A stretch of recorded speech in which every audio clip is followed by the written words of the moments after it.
Hello दोस्तों, नमस्कार।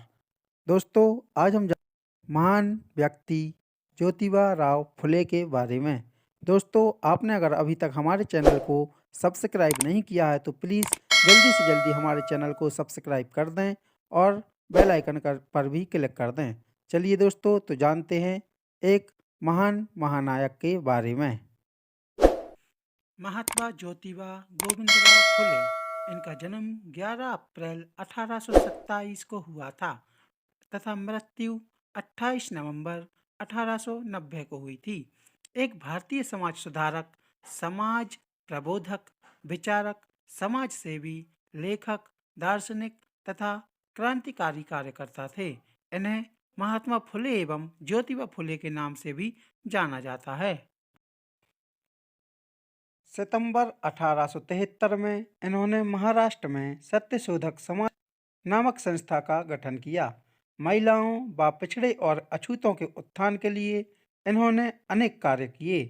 समाज के सभी वर्गों को शिक्षित प्रदान करने के लिए प्रबल समर्थक थे।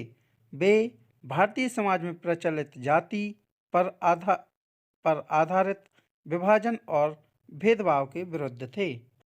महात्मा ज्योतिबा फुले का पूरा नाम ज्योतिबा गोविंदराव फुले था। इनका जन्म 11 अप्रैल 1827 खानवाड़ी, पुणे, ब्रिटिश भारत, जो कि अब महाराष्ट्र में है, तथा इनकी मृत्यु 28 नवंबर 1890 उम्र 63 साल की आयु में पुणे, ब्रिटिश भारत में हुई। महात्मा फुले, ज्योतिबा फूले तथा इनकी जीवन साथी का नाम सावित्रीबाई फुले था, जो कि इनकी धर्मपत्नी के रूप में थीं। इनका मूल उद्देश्य स्त्रियों को शिक्षा का अधिकार प्रदान करना, बाल विवाह का विरोध, विधवा विवाह का समर्थन करना रहा है। फुले समाज की कुप्रथा, अंधश्रद्धा की जाल से समाज को मुक्त कराना चाहते थे। अपना संपूर्ण जीवन उन्होंने स्त्रियों को शिक्षा प्रदान करने में, स्त्रियों के उनके अधिकारों के प्रति जागरूक करने में व्यतीत किया। 19वीं सदी में स्त्रियों को शिक्षा नहीं दी जाती थी। फुले महिलाओं को स्त्री पुरुष भेदभाव से बचाना चाहते थे। उन्होंने कन्याओं के लिए भारत देश की पहली पाठशाला पुणे में बनाई थी। स्त्रियों की तत्कालीन दयनीय स्थिति से फुले बहुत व्याकुल और दुखी होते थे। इसलिए उन्होंने दृढ़ निश्चय किया कि वे समाज में क्रांतिकारी बदलाव लाकर ही रहेंगे। उन्होंने अपनी धर्मपत्नी सावित्रीबाई फुले को स्वयं शिक्षा प्रदान की। सावित्रीबाई फुले भारत की प्रथम महिला अध्यापिका थीं। आरंभिक जीवन। कराड़ में स्थित ज्योतिबा फुले की एक मूर्ति। महात्मा ज्योतिबा फुले का जन्म 1827 ईस्वी में पुणे में हुआ था। 1 वर्ष की अवस्था में ही इनकी माता का निधन हो गया। इनका लालन पालन एक बाई ने किया। उनका परिवार कई पीढ़ी पहले सतारा से पुणे आकर फूलों के गजरे आदि बनाने का काम करने लगा था। इसलिए माली के काम में लगे ये लोग फुले के नाम से जाने जाते थे।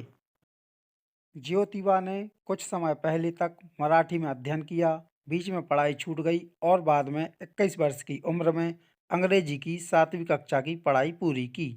इनका विवाह 1840 में सावित्रीबाई से हुआ, जो बाद में स्वयं एक प्रसिद्ध समाजसेवी बनी।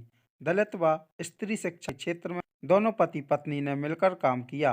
वह एक कर्मठ और समाजसेवी की भावना रखने वाले व्यक्ति थे। ज्योतिबा फुले का कार्य क्षेत्र। उन्होंने विधवाओं और महिलाओं के कल्याण के लिए बहुत काम किया। इसके साथ ही किसानों की हालत सुधारने और उनके कल्याण के लिए भी काफ़ी प्रयास किए।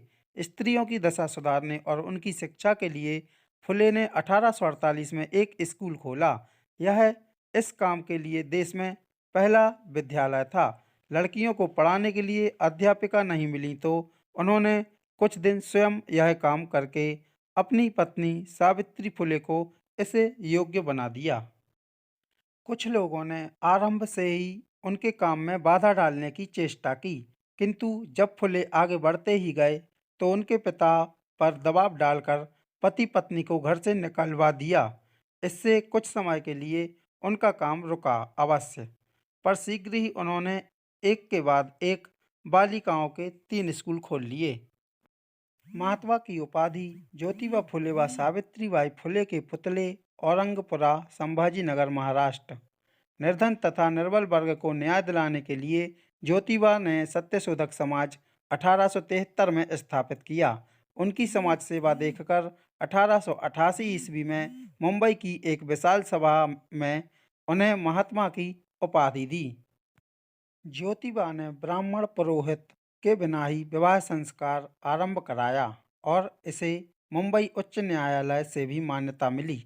वे बाल विवाह विरोधी और विधवा विवाह के समर्थक थे।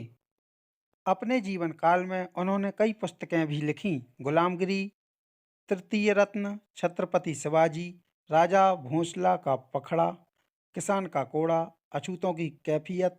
महात्मा ज्योतिबा व उनके संगठन के संघर्ष के कारण सरकार ने एग्रीकल्चर एक्ट पास किया।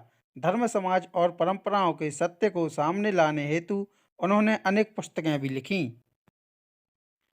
ब्रिटिश सरकार द्वारा उपाधि 1883 में स्त्रियों को शिक्षा प्रदान कराने के महान कार्य के लिए उन्हें तत्कालीन ब्रिटिश भारत सरकार द्वारा स्त्री शिक्षण के आद्य जनक कहकर गौरव किया।